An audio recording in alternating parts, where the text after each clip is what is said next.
తిరుపతి జిల్లా చంద్రగిరిలో బాలుడి విక్రయం కలకలం రేపింది. 2 ఏళ్ల బాలుడిని తల్లిదండ్రులకు తెలియకుండా ఓ ట్రస్ట్ నిర్వాహకుడు మణికంఠ విక్రయానికి యత్నించాడు.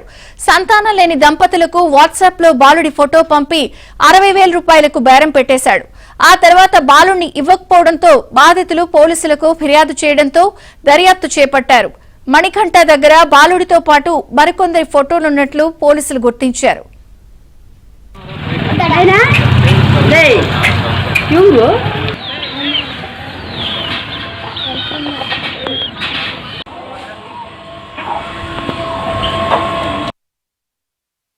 ఈ పిల్లోని మాకు ఇస్తారు. మా దగ్గర 65,000 తీసుకున్నారు డబ్బు. ఈ పిల్లోని మాకు ఇస్తారు అని చెప్పిండారు. మణికంఠ వాళ్ళ కళ్ళు కూడా కనపడవు అని చెప్పినారు. మేము పక్కలో బాడీగా ఉన్నారు కదా, ఎవరో అనుకున్నాం మేము సార్.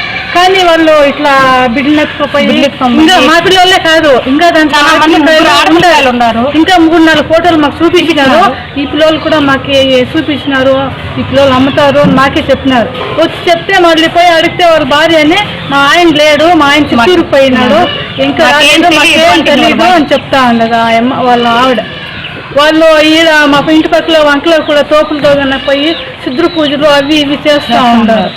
మాకు ఇవన్నీ తెలియలేదు. ఇప్పుడు అందరూ ఫోటోలు వీడియోలు కానీ ఇప్పుడు బయటపడతా ఉన్నాయి.